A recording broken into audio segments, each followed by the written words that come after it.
milieu des quartiers nord, il y a le commissariat du 14e arrondissement. Jean-Jacques Guardiola, surnommé Papa, est un policier de terrain respecté et expérimenté. Il prépare une descente dans une des cités les plus chaudes de Marseille. Eh bien, vous faites ce que vous faites tous les jours. On ne lâche rien, que ce soit les gros, les petits, on attrape tout le monde et on verra après au triage. D'accord ? En passant, je vous félicite pour les résultats du mois de mai qui ont été excellents. Vous savez faire, donc on continue. Allez, on y va. L'armement, c'est prévu. Lanceur. Les flashs, on en a combien ? 2.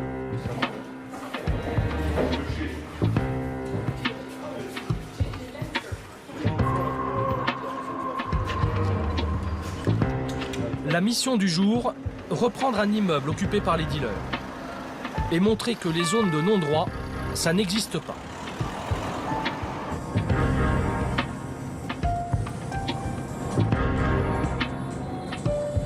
Là, on va citer les Flamands.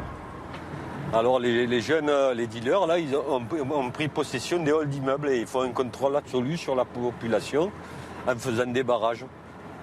Donc, on va essayer de leur démonter les barrages, si on peut, même d'interpeller des gens. Regardez, ils ne sont pas devant. Allez. Oh, putain. Allez. Un premier groupe course les dealers dans les escaliers. Un deuxième reste en protection à l'extérieur. Ces jeunes s'enfuient à scooter, d'autres sont interpellés. Tu restes là, tu restes là. Je vais faire son mur. Le premier groupe arrive enfin au barrage. Laisse filmer, laisse filmer. Des sommiers métalliques, des barrières de sécurité et des caddies de supermarché.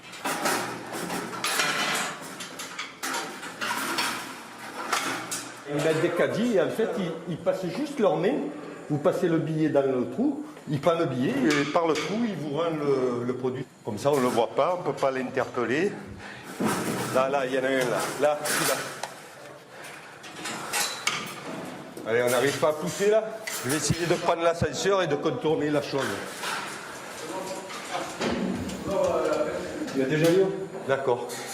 Les jeunes bloquent l'ascenseur en haut. Comme ça, personne ne peut rentrer dans le bas, ça leur fait un monsieur. S'il y a un incendie, que l'ascenseur ne fonctionne plus, personne ne sort de là-dedans, quoi. Et du moins, tous ceux qui sont au-dessus, hein. C'est quand même très, très dangereux. Dans le hall de l'immeuble, fouille au corps et saisie de stupéfiants.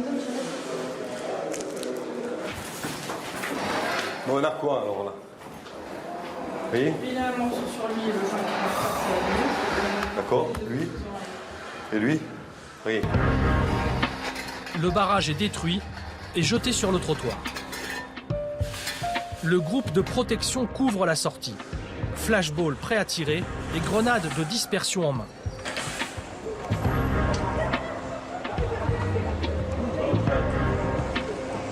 Donc toi, avec ça, on va te ramener. Hein. Tu habites où, toi? Aux Oliviers. Aux Oliviers. Et vous êtes sûr que Pardon, oui, oui. En fait, tant que vous viendrez ici, on viendra nous aussi et on vous ramènera. Bon, le Toulonnais, vas-y, tu montes dans ta voiture.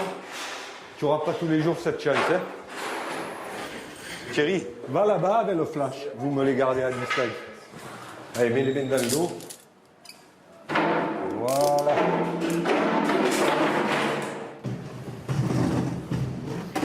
Et là, ils ne vendront pas tant qu'ils n'ont pas reconstruit. C'est trop dangereux pour eux, comme on court plus vite qu'eux. Ils vont se sauver, mais là, s'il n'y a rien qui nous arrête, on les attrape à chaque fois. Quoi. Donc, nous, on reconstruit. Ça vous arrive qu'il y ait des trucs qui tombent des étages? Oui, il faut bien regarder. Parce qu'il y a pas mal d'immeubles. C'est pas revenu n'importe où. Vous montez tous dans les voitures, sauf les protections. Là. Vous restez, vous les menacez du flash. Une protection haute, tant qu'on n'est pas dans les voitures. Là, sur tout le monde. Au moment de partir, caillassage. Doucez.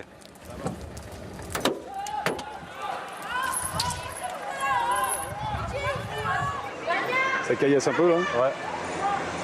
Mais pointe-les. Ferme-la, la base.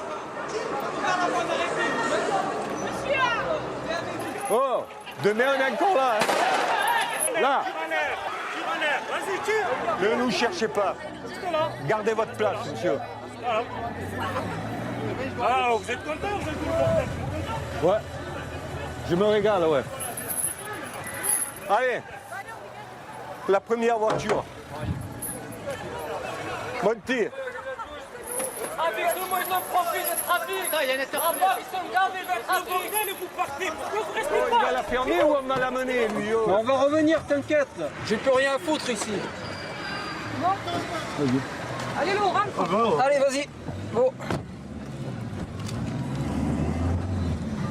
Attention. Voilà, ça finit souvent comme ça. Vous avez dit qu'il fallait regarder en l'air. Hein. Quand toute la cité est contre vous, des fois il y a des cités qui nous aident et tout, mais là, si on n'arrive pas à infiltrer la cité, on recommence chaque fois. Hein. Ils sont énervés, ils n'aiment pas qu'on les contrôle, on va dire, chez eux. Retour au commissariat. Bilan de l'opération, une interpellation avec saisie de drogue et un policier légèrement blessé à la Il y a un caddie tête. qui l'a écrasé. Qu'est-ce qui vous est arrivé? Il y a des blessés ou quoi? Non, mais ça va. Il y a arrêt. Non, mais dites-le moi, je vais annoncer à... Non, mais c'est un caillou. Il y en a un qui a une... Ça gonfle là. Après ça va. C'est sur sa tête. C'est la bagnole. C'est ma tête, je sais pas. C'est plus costaud qu'une voiture, hein. Il y a eu un individu interpellé pour stup que nous allons traiter au BJA 14. Et il y a eu usage des gazeuses et du flashball. Aucun fonctionnaire blessé, pas de véhicule endommagé. Et de l'autre côté, le flashball, il n'y a pas eu d'impact sur un individu. Donc tout va bien. Qu'est-ce qu'il y a? Tu as un impact? Des marques de pierre sur le toit, la routine. Ah, fais voir c'est laquelle celle-là. Ah, 53-50, ça va. Toujours dans les quartiers nord, la plaque tournante du trafic de drogue, c'est la Castellane. 60 000 € de chiffre d'affaires par jour. Seule solution pour filmer, la caméra cachée. Sur les scooters, les choufs, les guetteurs. Ils contrôlent toutes les entrées. Ensuite, il y a les charbonneurs, les vendeurs. Pour les petits deals, les clients sont immédiatement servis. Pour les plus grosses demandes, d'abord on paye et on vérifie. Pour voir combien il y a, je t'ai pris un billet de ça. Le vendeur fait une réduction de 50 €. Mais attention, la police n'est pas loin. C'est combien? Bon. Remonter sur le boulevard. Attends 2 minutes, laisse-les monter, sur le sable. Ensuite, on récupère la drogue plus loin, dans un autre immeuble. Les pains de résine de cannabis sont cachés dans cette grande poubelle. C'est bon produit. C'est bon, il est bon ou pas? Pas bon, mais pas bien. Il est fumable, ouais. Pour la prison. Même pour la prison, ouais, putain. Et celui-là, combien? Ça, c'est 900 €. 200 grammes. Pas moi. Ouais, je sais. Ces 900 grammes de cannabis seront introduits dans la prison des Baumettes, puis revendus aux détenus. Merci, hein. À plus. Juste en face de la Castellane, la Bricarde, 15 000 habitants. Notre guide, c'est Kamel. Il est chauffeur de bus à Aix. Il a toujours vécu dans cette cité. C'est un grand frère. Les jeunes, il les connaît tous. Une cité où il y a un peu de mal-être parce que les jeunes, ils n'ont pas d'emploi, ils n'ont pas de local où rester. Donc c'est un peu laissé à l'abandon. Alors ils restent dans les blocs, ils passent leur temps dans les blocs, voilà. Après, arrivé à un endroit là, où je vous dis couper la caméra, vous coupez la caméra. Voilà, couper la caméra, là, on va monter. Pourquoi il faut la couper la caméra? Ah, parce que y a des petits jeunes, ils veulent pas se faire filmer en fait. Il y en a qui trafiquent. À Marseille, dans tous les quartiers, il y a des trafiquants. Mais après, voilà, on va pas du jour au lendemain arrêter tous ces trafics, tout ça. C'est un truc qu'on peut pas s'en passer, c'est comme ça. Hein. Filmer là? Ah, comment? Ouais, ça. Plus de merde, ouais. La bouée. Putain, la bouée. Et il a coupé. On veut pas vous voir. On ne veut pas nous voir. Mais après discussion, un vendeur accepte de nous parler. Il a 17 ans. Une condition, ne pas être reconnu. Il nous conduit jusqu'à sa planque. Il deal au milieu d'un jardin d'enfants. Un client arrive. 10 €, 10 grammes de cannabis.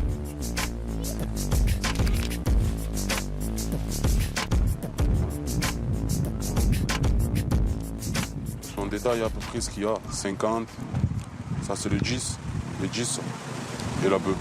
Et ça c'est les 20. Il y a le patron qui ramène tout ce qu'il faut, quoi. Et voilà, dès le matin, je commence à me poser. Et voilà, je vends, je fais ma journée. Je peux faire 1500 en une journée, ou je peux faire 2000. Jusqu'à 2000 € par jour. Un réseau parfaitement organisé et hiérarchisé. D'abord, il y a le guetteur. Il est payé environ normalement 50 € par jour. Après, il y a le charbonneur. Le charbonneur est payé un peu plus, 80, ou des fois ça dépend, 100, ça dépend de ce qu'il fait le réseau, 150. Et après, il y a le gérant. Le gérant qui s'occupe des guetteurs, tout ça, il paye les guetteurs. Ça marche comme ça, voilà. Après, il y a le patron.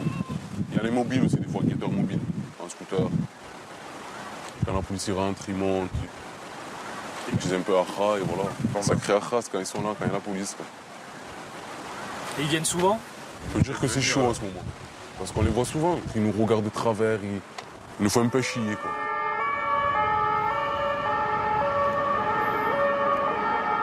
Dans tous les quartiers, on voit que l'école ça ne nous plaît pas, qu'on n'arrive pas, et voilà, que c'est pas pour nous. On voit que là on gagne très bien 70 €, 80 € de 1 heure jusqu'à 6 heures. On n'hésite pas. À 18 ans, voilà, il n'y a pas mieux. Même si c'est risqué, voilà, c'est un nos risques et périls. Mais le risque, c'est quoi? C'est qu'un autre réseau vienne? Enfin, un patron quoi, de notre réseau, il peut venir ici. Le jour ou l'autre, il peut voilà, tirer, nous allumer, voilà, mettre son réseau ici. Maintenant, c'est comme ça ici. Hein, il peut poser son réseau ici, nous tirer dessus, voilà. On meurt à 17 ans, 16 ans. Ça peut venir de partout ici, le danger. Je peux me faire tirer dessus, pas voir la police ou quoi. Je me fais péter, je rentre en prison. C'est un truc qui me passe vite dans la tête, mais j'ai pas peur, en fait.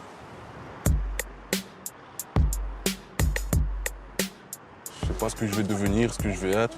À un moment, il va falloir travailler professionnel, faire des trucs un peu. On est dans le monde professionnel, voilà. C'est ça qui est le plus dur. Quand on arrive à gagner des 90 par jour, on est jeune, tout ça. Pour nous, ça y est, la vie, elle est facile. On vit chez notre mère, on paye le loyer 600 €, on l'aide des fois un peu. Voilà, ça c'est une belle vie, tranquille. Nous retrouvons Kamel, toujours à la Bricarde. Il nous emmène au local. Depuis la fermeture du centre social, c'est là que les jeunes se retrouvent. Dans les quartiers nord, 1 jeune sur 2 est au chômage. Pour passer le temps, ils font d'interminables parties de baby-foot.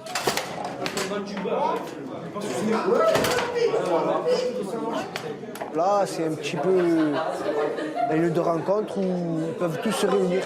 Quand un jeune il a un problème, on le voit. Le petit commence à dérailler un peu. Bon, on essaye un peu de le remettre sur les rails, mais bon, on n'est pas comme je vous ai dit, on n'est pas ses parents, on n'est pas ses frères, ses sœurs.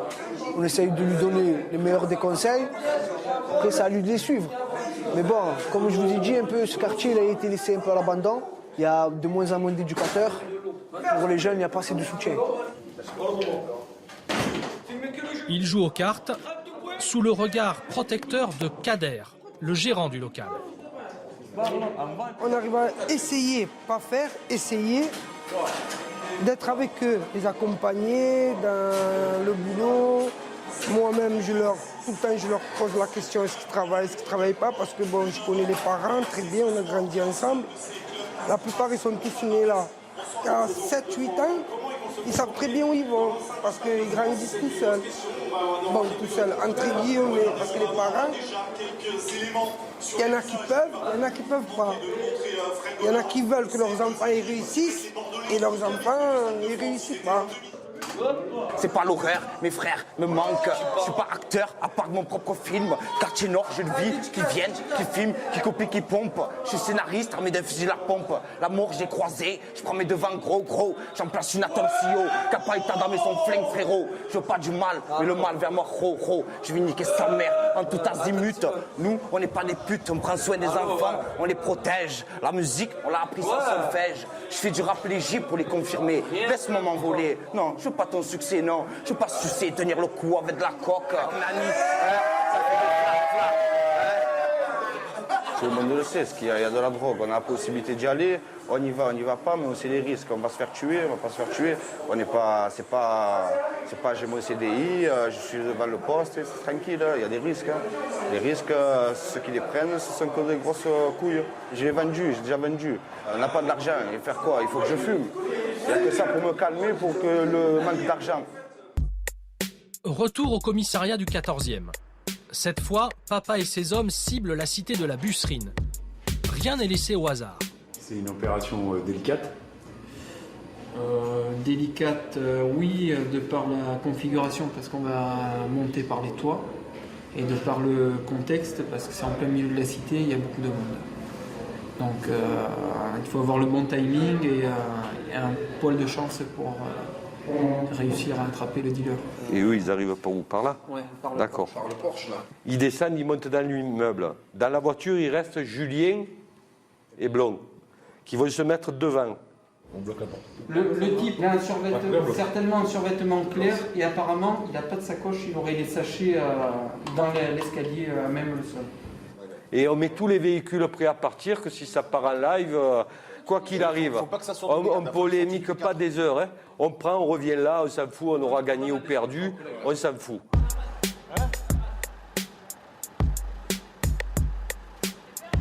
J'ai une bombe lacrymogène en cas d'invasion des individus présents sur place pour pouvoir nous protéger, nous extraire au besoin. 9 mm, parabellum, efficace. Nous avons des grenades de dispersion. Voilà, on la tient là. On a 1 seconde 5 pour envoyer. Comme souvent, 2 équipes sont prévues. Objectif, prendre les dealers en tenaille. La première équipe entre prudemment dans la cité.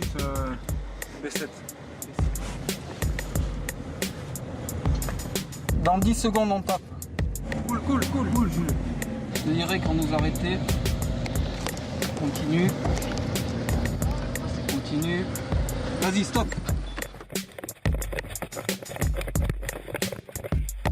Top les amis, top. La deuxième équipe entre en action. C'est reçu? Ouais, reçu. Putain, il y en a là, quoi. Une fois le dealer repéré, course-poursuite dans les escaliers. Mais il a été prévenu par les guetteurs. Le dealer est debout sur cette trappe, il empêche les policiers de la soulever.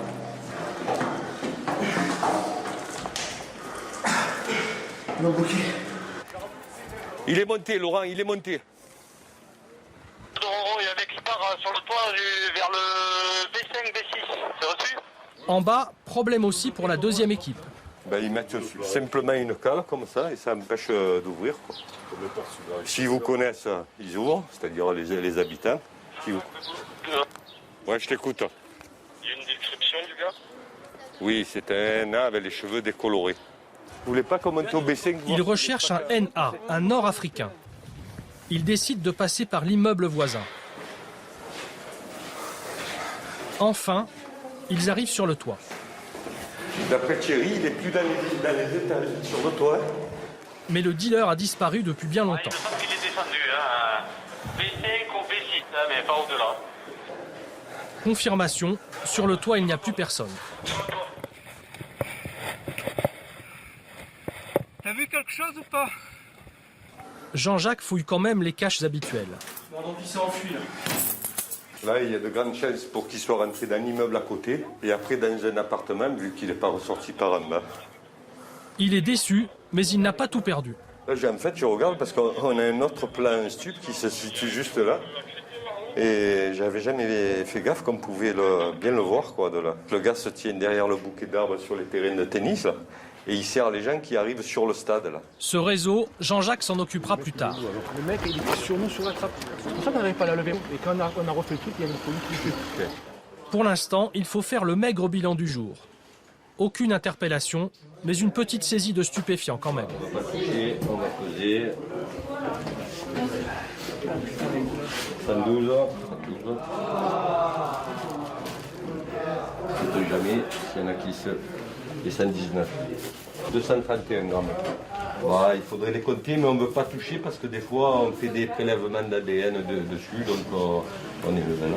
J'arrive avec un Calléghan qui la remet dedans. Là, il y a 400 ou 500 € par sachet à peu près. Ouais.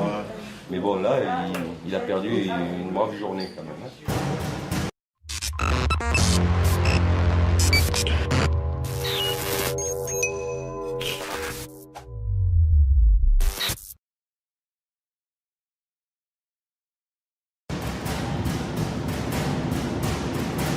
Le soir même, à Saint-Louis, dans les quartiers nord, 7e règlement de compte de l'année. Peu après la fusillade, comme d'habitude, Jacques Dallest, procureur jusqu'en juillet dernier, arrive sur les lieux.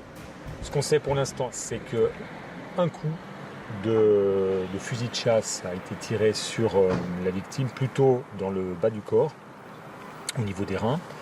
On a une dizaine de projectiles qui semblent être projectiles d'une cartouche, qui l'ont atteint mortellement. Ça vous étonne de voir un crime de la sorte Rien ne m'étonne plus, vous savez, on a toute forme d'homicide, sauf que malheureusement on a trop souvent des règlements de compte, on a eu des crimes de toutes sortes à Marseille. Il y a le père là. Mais je suis son père là maintenant. Non, mais on n'a pas dit qu'il y avait une souci. Il veut voir le corps de son fils. Impossible car les enquêteurs analysent la scène de crime. Ça fait le mot.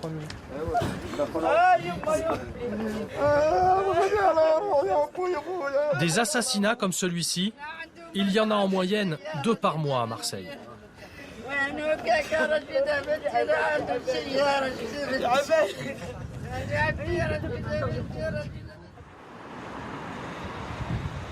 Le lendemain matin, au palais de justice, nous retrouvons le procureur.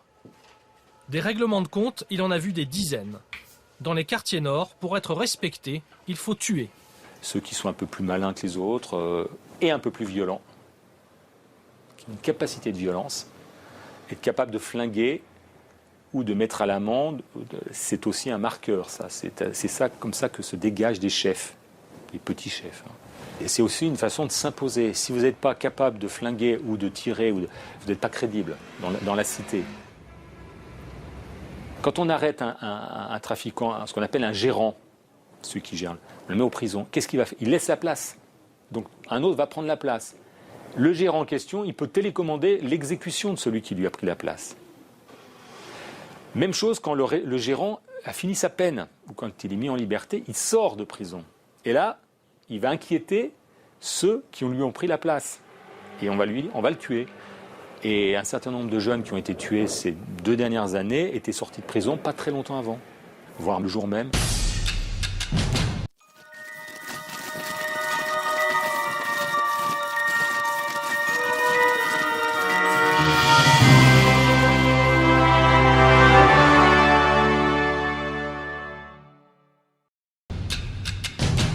Des guerres de succession pour le contrôle des réseaux de drogue, c'est ce qui explique en partie la violence à Marseille. Ces jeunes armés de Kalachnikov, Gilles Tachon les a traqués pendant 30 ans. Policier à la retraite depuis peu, il nous emmène sur les lieux d'un règlement de compte, celui qui a tout déclenché. C'est lui, la victime. C'est un véhicule qui est arrivé donc, dans ce sens-là.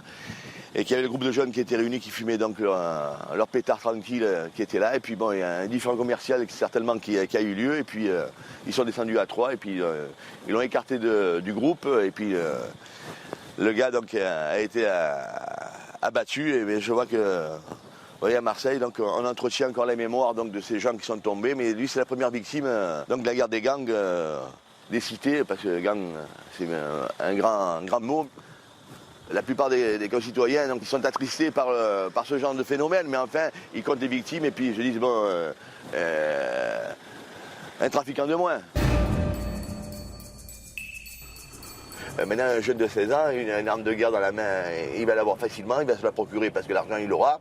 Et puis, il viendra vous déglinguer, il viendra vous tuer, pour un oui, pour un non, pour un moment d'humeur, un rail de coque dans les narines, et puis c'est terminé. Et puis, il monte au feu, il monte au combat. Puis, il n'y a aucun problème, là, il viendra vous flinguer.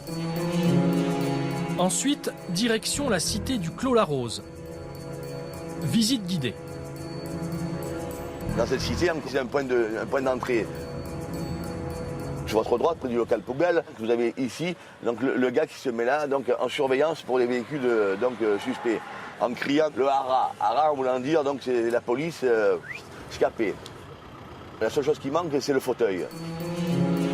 Un peu plus loin, un dealer a été abattu. Un enfant de 11 ans passé dans la rue, il a été blessé d'une balle dans le cou. Une Alfa Romeo et une Jetta Volkswagen sont venus, qui ont mis pied à terre, ils ont tiré sans sommation. Pourquoi ? Et pourquoi ? Parce que bon, il y a bien différentes cités, entre clans, et avoir donc la même mise sur tous ces quartiers, sur ces cités qui sont à 100 mètres d'un vol d'oiseau, c'est des sommes considérables, 20-30 000 euros par jour. Sur le mur, cette plaque en mémoire du dealer, à la fois acteurs et victimes de la guerre des gangs. Victimes eux aussi, les habitants des quartiers nord. Ils manifestent régulièrement sur les marches de la gare Saint-Charles. Beaucoup de mères de famille, parmi elles, Baya. C'est mon fils, Nabil Djiyoyo. On me l'a tué le 16 mars 2013. C'est le petit qui a été retrouvé dans la voiture calcinée à la SNCF. Voilà, moi je suis là pour mon fils et pour tous les quartiers de Marseille. Tous les mois, on enterre quelqu'un. Stop, on en a assez. C'est plus possible. Dès qu'il y a un règlement de compte et qu'on entend qu'il y a un enfant de 19 ans ou 18 ans qui a été tué, on est là toute la nuit à savoir en téléphone, pendu au téléphone pour savoir si c'est notre enfant ou c'est l'enfant de quelqu'un d'autre. Alors il y en a marre de voir toute cette violence. Trop de morts et pas assez de moyens pour les centres sociaux dans les quartiers. Nos quartiers sont morts, les centres sociaux, il n'y en a plus, alors que les centres sociaux faisaient beaucoup de choses pour les petits. Moi, j'allais au centre social de Fontvert et c'était super bien, il n'y avait aucun minot dans la rue. Dans la manifestation, c'est deux femmes politiques. Elles sont cousines, représentantes des quartiers nord. Nora Preciosi, conseillère municipale UMP, et Samia Gali, sénatrice socialiste. Les morts, on ne les invente pas, les blessés par balle, on ne les invente pas, c'est une réalité. Il faut maintenant sortir de ça. Il faut que pour pouvoir sortir de cela, il faut tout simplement permettre aux enfants de réussir. Et quand je vois 46% dans certains quartiers de jeunes qui sont dans le décrochage scolaire, ben je m'inquiète. Je m'inquiète pour cette ville. La question du transport en commun, la question, je l'ai dit, de l'emploi, de la formation, c'est de la question du logement aussi, le mal vivre aujourd'hui à Marseille dans les cités, ben c'est insupportable. Le soleil, la mer et Notre-Dame, ça ne suffit pas comme cliché pour redorer et donner réellement de la force aux Marseillais. Les mères de famille des quartiers nord ont créé le collectif du 1er juin. Elles ont rédigé 23 propositions sur l'emploi, la police ou le logement. Aujourd'hui, le schéma est catastrophique. Vous avez toutes ces mères ici qui pleurent parce qu'il y en a la plupart d'entre elles ont perdu un enfant, un neveu, un fils, un petit-fils. Donc si on est là, c'est pour la solidarité. S'il y avait eu un suivi scolaire, si on avait pris ces enfants en charge, eh ben aujourd'hui on n'en serait pas là. Aujourd'hui on manifesterait pour acheter des livres, pour voyager, visiter Versailles, visiter d'autres pays que les quartiers nord de Marseille. Les mères de famille attendent maintenant les réponses des officiels. Retour au palais de justice. À Marseille, le taux de délinquance des mineurs est largement supérieur à la moyenne. Des délinquants de plus en plus jeunes, Maître Gioia en défend régulièrement. Aujourd'hui, vous avez des gamins, 12, 13 ans, 14 ans, ils sont armés d'armes de poing, ils sont armés de lance-roquettes, de kalachnikov. C'est des gens qui ne savent pas du tout, c'est des gamins, c'est des enfants qui mériteraient 2 gifles, mais que plus personne n'ose corriger, parce qu'ils sont sans autorité, sans cadre, et qui n'obéissent plus à aucune norme, à aucune morale, à aucun texte, à aucune autorité. Ces gamins-là utilisent des armes qu'ils ne savent pas manipuler. Et nécessairement, ça crée des situations complètement terrifiantes pour tout le monde. C'est des groupes qui se montent non plus par spécialité, mais par cité, par territoire, sur des coups bien précis. On se rencontre un soir, on est 4-5, on va faire un coup. Et puis le coup qui est réalisé, il n'est pas préparé, il est fait par des gens inexpérimentés, des gamins qui sont avides d'exprimer un mal-être, une souffrance, un mal de reconnaissance. Maître Gioia nous propose de rencontrer l'une de ses clientes, Wafa. Agressée plusieurs fois, elle a été obligée de quitter Marseille. C'est une chose qui devient banale, c'est les agressions. Là où aujourd'hui j'ai mis une robe, mais d'habitude on essaie de se cacher puisque c'est quand même, faut éviter de provoquer les personnes. Et vous avez été agressée ? J'ai été séquestrée, on va dire. C'était assez violent. J'en ai même pas parlé à ma famille tellement c'est banal sur Marseille. J'ai pris pas mal de coups. C'était un boxeur. Et pendant 6 mois, je n'ai pas pu bouger puisque j'avais des bleus tout le côté. Dans sa famille, elle n'est pas la seule à avoir souffert. Son frère a été sauvagement mutilé. Ils l'ont assommé avec une bouteille de bière. Ils l'ont mis sur le dos et ils l'ont attaché. Enfin, ils l'ont bloqué. Et une personne qui a arraché un des yeux en le montrant comme si c'était un acte de victoire. Voilà, j'ai le pouvoir et maintenant, qu'est-ce que tu vas faire sans l'autre œil? Donc, celui-là, on l'a retrouvé dans le caniveau, cet œil-là. L'autre, on l'a récupéré, il y a eu 19 heures d'opération pour récupérer le second œil qui tenait. Tout simplement. Voilà. On ne sait pas exactement ce qui s'est passé, on ne sait pas. On ne sait rien. C'est des actes gratuits, c'est la drogue, l'alcool, ça détruit tout le monde. Et quand j'ai posé la question à certaines personnes qui étaient là, qui étaient présents, donc ils nous ont dit mais on ne sait pas pour qui, on n'est pas des balances. Celui qui a arraché l'œil du frère de Wafa s'est pendu en prison. Des dossiers d'agression, Maître Gioia en a des dizaines. Parmi ses clients, des bijoutiers, cibles privilégiées des 30 vols avec violence ou à main armée qui se déroulent chaque jour. Le délit à la mode, c'est l'arrachage des colliers en or, 20 par jour. Le cours de l'or est élevé, donc l'or se vole, s'achète et se revend très facilement. Gilles Morel a été braqué 3 fois en 6 mois, 30 000 € de perte. Vous l'avez porté une fois, déjà vous aviez remis. Ils sont arrivés très violemment, ils ont enfoncé la porte qui n'était pas celle-ci, puisque là maintenant on a mis un sas, mais il y avait une porte assez simple, avec ouverture, gâche électrique. Ils ont défoncé la porte, ils sont rentrés avec des pistolets ou des massettes, ils ont cassé toutes les vitrines intérieures, ils ont neutralisé les personnes qui étaient là et ils ont demandé d'accéder au coffre. Et donc ils ont pillé le coffre, ils ont pillé les vitrines. Donc c'était très violent, on essaie de se protéger, on essaie de ne pas prendre trop de risques, on n'a pas le temps de réagir, de réaliser ce qui se passe parce que c'est soudain et puis ils arrivent en nombre. Le problème, c'est que dans le lot, il y avait quand même 2 mineurs et ça, c'est un peu inquiétant parce qu'on se demande comment des garçons aussi jeunes prennent autant de risques. Depuis ces braquages à répétition, il a investi dans la vidéosurveillance et un sas de sécurité. Surprotégé comme dans une banque, mais avec toujours la peur au ventre. À Marseille, les armes sont aussi du côté des citoyens exaspérés. Cette famille est victime de l'autodéfense. Antoine venait, semble-t-il, de cambrioler un appartement. Le propriétaire lui a tiré dessus et l'a tué. C'est une assassine, ce monsieur.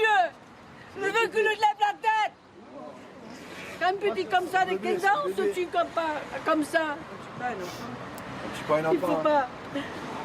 Je ne peux pas vous dire exactement comment ça s'est passé, mais je pense que c'est comme ça, là. Je pense qu'il est rentré là, dans cette... devant le portail, là. Je pense, d'après les bruits qu'ils ont dit, il est rentré là-bas, dans la maison au-dessus, là, du premier étage. Soi-disant, il est rentré en bas pour voler, je ne sais pas quoi. Parce qu'ils ont rien trouvé, ils ont trouvé une souris d'ordinateur, parce qu'il n'avait rien sur lui, le petit. Et je pense qu'il est parti en courant, il a sauté le portail, il se retrouvait là, par terre, directement par terre, jeté comme un chien. À l'époque, il avait 15 ans. Monsieur l'assassin, quand ils ont fait la perquisition, les flics, ils ont retrouvé un arsenal. Il a l'habitude. Et monsieur se permet de dire, dans la première déclaration, il a tiré pour faire peur. Si on veut tirer pour faire peur, on prend un 12 ou un 16 qui fait énormément de bruit. Mais monsieur, qu'est-ce qu'il a pris? Il a pris un 22 de l'orif. Et un 22 de l'orif, il ne fait pas de bruit.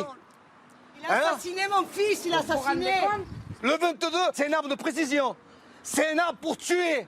C'est ça qu'il a voulu. Il a voulu tuer. Chaque samedi, la famille d'Antoine revient sur les lieux du drame. Elle attend le procès. Le tireur est toujours en détention préventive. La violence est partout, même à l'hôpital. Hôpital Nord, Quartier Nord, service des urgences. 135 patients sont pris en charge chaque jour. En 5 ans, les agressions contre le personnel ont augmenté de 80%. Par exemple, en août dernier, un patient blessé par balle et arme à la main a menacé plusieurs infirmières. Pour soutenir et rassurer, une cellule de soutien psychologique a été créée.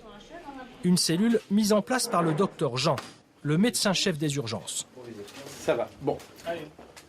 Un certain nombre de problèmes de violence trouvent leur origine ici, dans ce lieu qui est vraiment le point chaud des urgences, qui est la salle d'attente. Claques, coups de poing, tentatives de strangulation, griffures, morsures, crachats. Dans 10 minutes, elle doit être encore à l'extérieur. Il y a quelques mois, à qui on avait refusé, dans un premier temps, l'entrée des urgences parce qu'il y avait quelqu'un d'autre dont il fallait s'occuper, donc il devait attendre, qui a fracassé à coups de poing la porte d'entrée, là, qui a complètement explosé de rage. La présence d'un agent de sécurité est devenue une nécessité incontournable. Est-ce qu'il vous est arrivé d'avoir eu peur? Peur? Non, peur non. Choqué, oui, par le comportement des gens, oui. J'ai eu une intervention ici au Cap 48, de personnel psy. Il était un peu agité, un peu agressif, il est sorti. On l'a interpellé et tout. Il dialoguait et tout. 5 minutes après, je ne sais pas ce qui est passé. Il a donné un coup de tête à mon collègue. Voilà. Après, il s'est enfui. Ça m'a choqué. Et une autre fois aussi, un patient qui était venu, je ne me rappelle plus exactement pourquoi, et ça ne relevait pas du tout du service d'urgence. On avait le service qui était complètement bondé. Et donc, c'est pas qu'on l'a refusé, on l'a réorienté sur un médecin généraliste, puisque donc on ne peut pas refuser les patients, mais on les réoriente au mieux. Et là, non, c'était carrément menace de revenir avec une kalachnikov et de me tuer. On a toujours quand même un peu l'appréhension de se dire s'ils vont vraiment revenir. On a des collègues qui se sont fait prendre en photo avec des menaces. De toute façon, je t'ai en photo, je vais revenir, je vais te tuer. On a eu une fois un monsieur qui s'est présenté à l'accueil, il est arrivé, il a posé son pistolet sur la banque au niveau de l'accueil. En plus de la cellule de soutien psychologique, un système d'alerte 24 heures sur 24. Il y a là un bouton que l'on peut enclencher. C'est un point d'appel auprès des forces de police. Ça sonne au niveau du commissariat, enfin de ce secteur. Et à ce moment-là, donc les forces de police sont susceptibles donc d'intervenir très rapidement. Et on est très content de voir arriver les gros bras de la police qui viennent nous aplatir quelques agités. Et c'est indispensable. Les agités, la justice les condamne sévèrement. Pour l'homme qui a fracassé la porte des urgences, 10 mois ferme. Attention, ça va très vite. Il y a eu pas mal de carreaux. Les quartiers nord, c'est 400 000 habitants. Yamina Bencheni y a toujours vécu. Elle a participé à la rédaction des 23 propositions de la marche contre la violence. Une violence qui commence souvent dès l'école. Là, vous avez le collège maçonné, où il y a eu 7 petits qui ont été scolarisés, qui sont décédés à cause des trafics. Ils ont été tués avec des armes à feu. Ils avaient quel âge? Entre 17 et 22 ans. C'est les premiers qui tombent dans l'engrenage. C'est les plus vulnérables. C'est les plus fragiles. Ce sont des ados. C'est aussi des mamans fragilisées, vulnérables, endettées. Voilà. C'est trop facile de montrer du doigt et de stigmatiser les gens en disant vous êtes dans le trafic, vous êtes complice, vous êtes responsable. Non, c'est trop facile. Le problème, il est un peu plus complexe. Améliorer la qualité de vie dans les quartiers nord, c'est le combat de Yamina et du conseil de copropriété de la Simiane. Pour chasser les dealers, barrières de sécurité et digicode. Voilà, ça fait partie de qui, ça, en compétence? Mais bien sûr, ça ne suffit pas. Tout le long, ils sont ouverts. Venez voir. Voilà. Les 23 propositions, c'est de réaménager ces espaces et de les fermer. Pourquoi c'est laissé comme ça? C'est des belles cachettes. C'est des cachettes communes, collectives, qui appartiennent à personne. mais qui sont censés appartenir à quelques-uns. Et ils cachent quoi dedans? À votre avis? Pour pas se faire attraper sur soi, qu'est-ce qu'on fait? Et tout le long, c'est comme ça. Les politiques disent, on vous comprend, on va essayer de voir, on va essayer. Quand ils sont élus, ils promettent, et une fois qu'ils sont élus, ils vont essayer. Donc ça fait des années, je pense qu'ils doivent essayer. Essayer d'aider les habitants, c'est ce que fait Nora Preciosi. Elle est conseillère municipale UMP. Au menu, couscous avec les femmes du quartier. Bon les filles, c'est bon aujourd'hui le repas? Excellent, excellent, délicieux. Et la prochaine fois, c'est quoi? L'aïoli? Peut-être paella. Ah ben c'est super. La cité de Fontvert, elle y est née. Elle la défend et elle veut la nettoyer de toute corruption. On s'est aperçu qu'il y avait des élus qui étaient corrompus, qui sont condamnés, qui ont donné des subventions à de fausses associations. Ça fait 18 ans que ça dure ici. De donner de l'argent à des voyous des quartiers pour avoir un électorat. C'est pas ça faire de la politique. Il y a l'avenir des enfants, des petits, qu'il y ait un suivi scolaire, qu'on parle de la culture. La culture, c'est pas que le foot. C'est vrai qu'on a Zidane, bravo Zidane, on est fiers de lui, mais il n'y a pas que ça. Aujourd'hui, ce qu'il y a en ce bar, c'est pas pour nous, c'est pour les enfants. Pour les enfants, c'est pour les jeunes, les enfants travaillent. C'est une génération perdue. En tant que femme, comment vous la ressentez cette journée? On est catalogué. Pour l'instant, il n'y a rien qui se fait. On veut du changement et c'est maintenant. Dans les quartiers, on n'est pas en sécurité en fait. Voilà, donc la police vous les appelle et ils ne rentrent pas, ils ne viennent pas, ils interviennent bien. Donc ils ne vont pas venir sur place, après 1 heure ils arrivent, mais c'est trop tard. Hein. Et le manque de sanctions, parce que même s'ils viennent et qu'ils font une tour du rond-point et qu'ils repartent, ça ne sert à rien. À quelques mètres de là, nous retrouvons Jean-Jacques et ses hommes. À l'extérieur de la cité, contrôle des véhicules. À l'intérieur, vente de stupéfiants. Mais aujourd'hui, ils ne contrôlent pas les dealers. Pour asphyxier le trafic, ils cherchent les acheteurs. Là, on est dans la cité Fontvert. On regarde les véhicules qui rentrent et qui restent, on va dire, 3-4 minutes, pas plus. Pour nous, c'est un signe qu'ils vont acheter de la résine de cannabis. Ah, le scooter, là, à 2 et la Fiat 500. Et on ne peut pas les laisser faire ça en toute impunité. Il faut qu'on les gêne absolument. Pour un acheteur récidiviste, en théorie, c'est 1 an de prison et 3 750 € d'amende.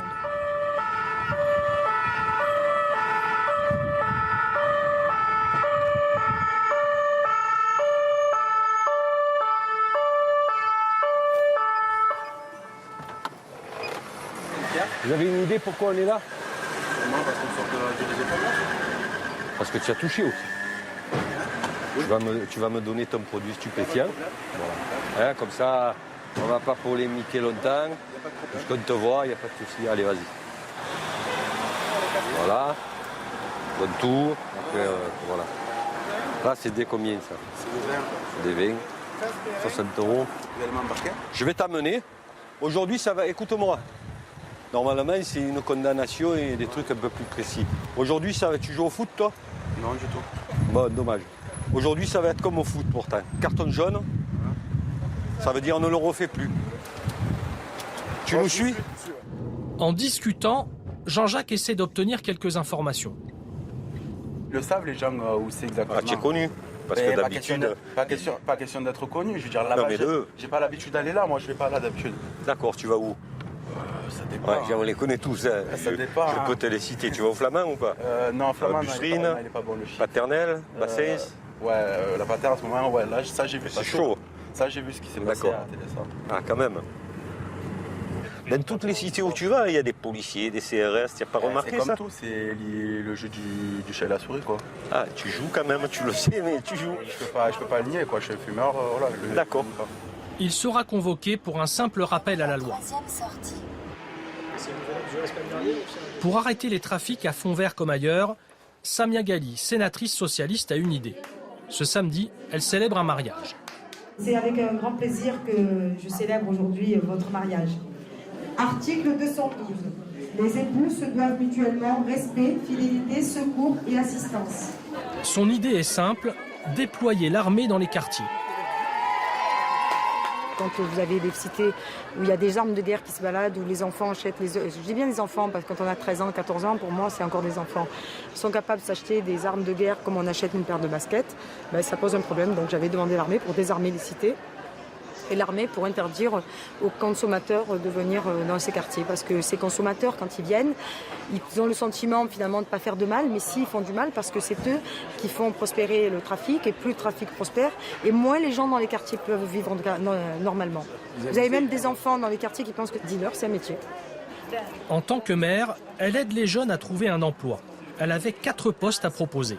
Sur 40 qu'on a contactés, il y en a 10 qui sont venus. Sur les 10, il y en a 4 qui sont venus au deuxième entretien. Et sur les 4 qui sont venus au deuxième entretien, ils ont eu des CDI. Et il n'y en a qu'un qui est allé travailler. Aider les jeunes des quartiers nord, un sacerdoce pour le centre social Saint-Gabriel. Bonsoir. Bonsoir, serre-moi la main, bonsoir. 4 soirs par semaine, Jean-Charles Bouaniche organise le soutien scolaire pour 35 collégiens. Ouais, en fait, ils ont pas et on va les faire travailler là-bas. Ah ouais, d'accord. Alors, on va là-bas. Hein? Je peux le 6e. Allez, vas-y. Allez. Jean-Charles travaille à Saint-Gabriel depuis 25 ans. Les animateurs sont bénévoles, ils sont étudiants en école de commerce. Avec des subventions de plus en plus faibles, Jean-Charles propose tant bien que mal des ateliers vidéo, des cours de danse et des sorties culturelles. Des fois, il y a des leçons que je ne comprends pas trop. Je viens ici et les tuteurs, ils m'aident. Et voilà, et je comprends mieux ma leçon. Et pourquoi tu travailles mieux ici qu'à la maison? Parce qu'il y a des tuteurs qui nous aident à faire nos devoirs. On est dans un quartier où les gens ont très très peu de moyens. Élever des gamins dans des cités aussi difficiles que ça, c'est proche de l'héroïsme. Eh ben, ils suivent leurs enfants de près et ils veulent la réussite. Pour eux, l'école, c'est l'ascenseur social. Bien sûr, il y en a toujours qui s'en sortent pas, qui finissent délinquants toute leur vie, mais moi, je dis que sur le quartier, 98% des jeunes sont extraordinaires. Ils ont des projets. Après, il y a 2% de délinquants. Les 2% de délinquants sur un confetti. Ces territoires, ils sont petits, ils sont très peuplés. Forcément, si on fait un rapport mathématique, on trouve beaucoup de délinquants. On trouve toujours les mêmes 20, 30 jeunes qui sont là, et qui commettent des actes. Mais nous, notre stratégie avec eux, c'est de garder une porte ouverte. Quoi. On peut être là, voilà, on peut éventuellement te filer un coup de main. Après, le reste, c'est une affaire de police. Ça dure le mec. La police, les règlements de compte, la drogue, les armes, c'est un sujet fréquent de discussion au collège. La violence, ces jeunes la vivent quotidiennement. C'est pas l'heure, qu'est-ce que là, on dirait en train de parler de là. Quand on dit qu'il y a de la violence à l'école dans les quartiers nord, c'est vrai ou c'est pas vrai? Oui. Ça dépend du collège. Ou des écoles, ou je sais pas. De partout, il y a de la violence, c'est pas que ici. C'est toi qui fais de la violence. Je sais pas, c'est quand les gens ils se font frapper. Quand il y a des coups. Non, ça m'a même pas entendu. Même pas, des fusillades. Comme ça là. C'est vrai. À Fond-Vert, il y en a eu tarpin. Tais-toi, pourquoi tu dis Fond-Vert? Mais parce que c'est vrai. On dirait que c'est chaud. Mais oui, c'est chaud. C'est quoi chaud? C'est chaud parce qu'il y a la drogue, il y a tout, hein. C'est voilà. Ah, il fait chaud là. Mais il n'y a pas de violence, ils se frappent comme ça, il y en a pas à Fond-Vert, hein. Ouais. Non, c'est pas que je sors pour aller à l'école. Des fois, quand je sors, je ne suis pas en sécurité. J'ai peur, il y a des jeunes de partout, on n'a pas l'habitude, on n'est pas en sécurité.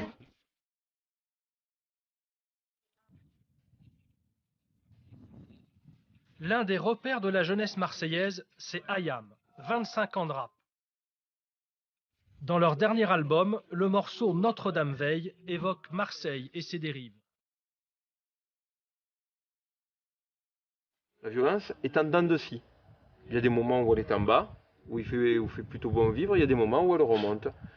Dès qu'il y a un resserrement, dès qu'il y a un resserrement, une petite strangulation économique, un peu trop de drogue, parce que aussi, la réalité aussi c'est que pour tous ces gamins-là, il y a 10 ans, ils se fumaient des pétards. Hein. Maintenant, ils s'en envoient dans le pif. Ça te donne des comportements qui sont complètement différents. Pas du tout. Et puis c'est pas du tout la même au niveau financier, c'est pas du tout les mêmes retombées non plus. Donc forcément les moyens sont pas les mêmes.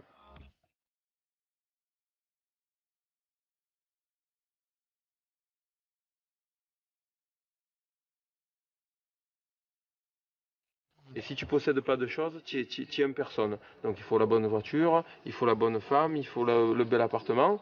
Ils veulent ça, ils n'ont pas les diplômes pour, ils y accèdent par la violence, un peu de mélange de jeux vidéo, c'est facile de tuer les gens. Tous ces gamins-là, ils sont dans cette vision-là des choses et persuadés que pour être acceptés, il faut posséder. Mais c'est quoi ça? C'est le capitalisme. Notre-Dame veille. Mais sur qui veille-t-elle exactement?